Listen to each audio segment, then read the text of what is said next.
Partimos agora para o consultório fiscal, hoje com a presença de Marta Gaudêncio, como sempre à segunda-feira. Marta, muito obrigada por estar aqui. Vamos começar hoje com as alterações do regime de execução do processo executivo da Segurança Social. O que é que muda? É verdade, bom dia. Vamos começar dizendo que foi alargado o prazo em que pode ser feito o pagamento em prestações à Segurança Social. Nós temos já um regime que permite fazer pagamentos em prestações à Segurança Social, é um regime já com alguns anos e que se aplica tanto a pessoas singulares como a pessoas coletivas. Até aqui, o número de prestações máximo era diferente para as pessoas singulares e para as pessoas coletivas. O normal, e isto depende também do valor das dívidas, o normal é o número de prestações ser até 36. Portanto, no fundo, as pessoas terem até 3 anos para pagar as dívidas. No entanto, há situações de dívidas de valor bastante elevado e há também situações em que... É precisamente o contrário. Exato. Portanto, foi preciso aqui ajustar um pouco estes prazos. As pessoas singulares já tinham a possibilidade de fazer o pagamento até 150 prestações.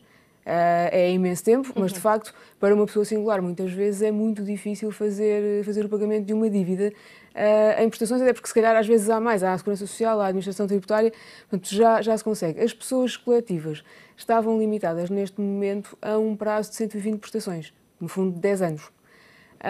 E agora houve uma alteração também. E agora houve uma alteração e podem também fazer o pagamento até às 150 prestações. Portanto, essa foi a grande alteração. Foi a grande novidade. Sim, e de facto faz diferença, porque isto são mais uns anos, se pensarmos para diferir o pagamento. Qual é que é a questão? É que não será só esta, mas uma das razões será que o Ministério da Segurança Social há de ter entendido que havia muitas empresas a recorrer ao PER, aos processos de revitalização, porque no âmbito destes procedimentos se consegue, de facto, um alargamento do número de prestações e isso facilita a vida das empresas no sentido em que conseguem pagar as dívidas, mas continuam a trabalhar. E, portanto, quanto mais diferido o pagamento ou quanto maior o número de prestações, mais fácil se torna continuar a trabalhar, pagar aquilo que está atrasado e fazer um esforço adicional para pagar aquilo que se vai vencendo todos os meses, não é? Porque as empresas continuam a trabalhar. Portanto, ganham ambas as partes. Ganham ambas as partes. Recebem, os outros pagam e continuam a trabalhar. O Estado leva mais tempo a receber, é evidente. No entanto, acaba por receber, ou tem mais hipóteses de receber, embora em mais tempo. Portanto, aqui, de facto, o que se permite é que também as empresas possam pagar em prestações dívidas em até 150 prestações, valor da dívida acima dos 51 mil euros. Qual é o procedimento? Vamos agora tentar perceber qual é o procedimento para tornar este processo viável. O procedimento é apresentar um requerimento, como normalmente é apresentar um requerimento à Segurança Social. Agora, o que é que este requerimento tem de ter? Tem de ter uma explicação bastante detalhada e fundamentada, portanto, temos de juntar documentos que comprovem a situação da empresa.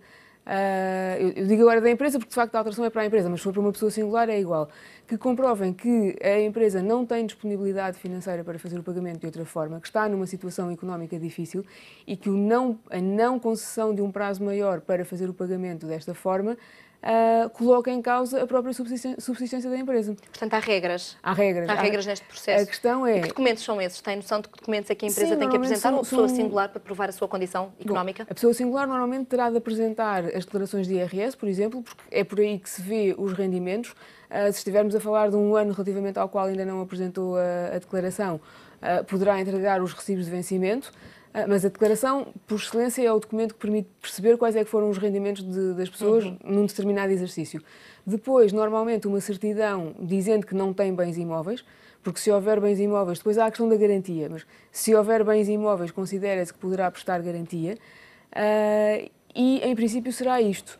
E que garantia é que tem que ser essa? O que é uma garantia idónea? O que é uma garantia idónea? É uma garantia que o Estado considere suficiente para assegurar que, em caso de incumprimento destes planos prestacionais, consegue ressarcir-se, ou seja, consegue receber aquele valor. E isso pode ser o quê? Imóvel? Pode ser um imóvel. Veículos? Veículos também, embora veículos seja mais difícil que sejam aceitos. Mas isto, portanto, o pagamento em prestações normalmente implica que se preste uma garantia, a menos que se consiga a dispensa. Mas, respondendo à questão, quando é necessário prestar garantia, o que é que nós temos? Uma hipoteca sobre um imóvel, por exemplo, porque isso será das formas mais seguras, ou então uma garantia bancária, porque também é uma garantia que, assim que é executada, é feito o pagamento.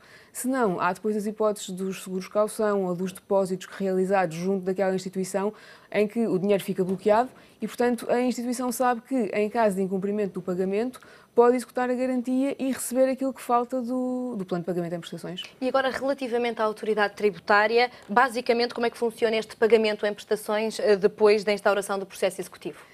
É também um requerimento que deve ser apresentado, portanto, até aqui há algum tempo o requerimento tinha um prazo mais curto para ser apresentado. Neste momento é instaurado o processo executivo, vai seguindo os seus trâmites e, a dada altura, se houver penhoras, há venda de bens.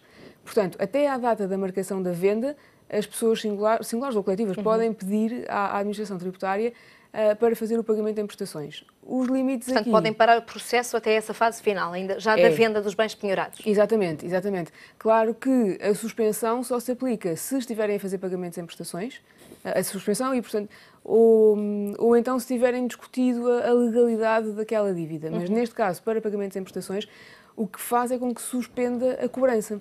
No fundo, é esta a intenção da prestação da garantia. Também aqui é preciso, portanto, essa garantia. Também não há aqui, forma de... Há uma forma, a lei prevê que se dispensa a prestação de garantia quando se demonstrar que é impossível ao executado prestar garantia ou que a prestação lhe vai causar prejuízos muito sérios. Qual é que é o problema? É que esta norma está construída de uma forma tão aberta que é basicamente impossível demonstrar ou que não se consegue ou que não há maneira, porque em teoria há sempre maneira, não é? Se a pessoa tiver um imóvel, pode sempre constituir uma hipoteca sobre o imóvel. Senão, a administração tributária tende a entender que pode sempre prestar garantia. É muito raro que seja concedida a dispensa.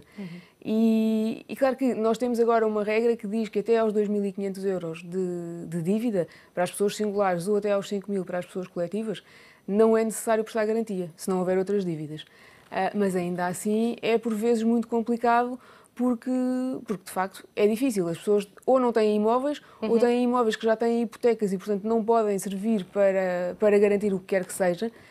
De qualquer das maneiras, aqui o pagamento em prestações é possível através de requerimento e, em regra, o limite máximo é de 36 prestações. Muito bem. Uma última pergunta só para perceber quais são as consequências de, eventualmente, um sujeito, seja um cidadão ou uma empresa, deixarem de pagar as prestações com que se comprometeram? Aí temos um problema que pode ficar mais sério, que é se as empresas ou as pessoas singulares deixarem de pagar as prestações.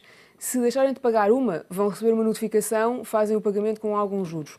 Mas se deixarem de pagar 3 de seguida ou 6 interpoladas, o plano de pagamento em prestações fica sem efeito. E, portanto, a garantia pode ser executada ou então vai ser exigido, porque normalmente o que acontece é fica sem efeito, é enviada uma notificação a pedir o pagamento no prazo de 30 dias. Se o pagamento integral, porque vence a dívida toda. Se não for feito este pagamento, é normalmente executada a garantia. Aqui fica. Muito obrigada pelos esclarecimentos, sempre dia. tão úteis. Marta Gaudêncio, até à próxima segunda-feira. Fica por aqui também o Conselho Fiscal. E agora seguimos para um curto intervalo. Volte connosco para a segunda parte da primeira hora. Até já.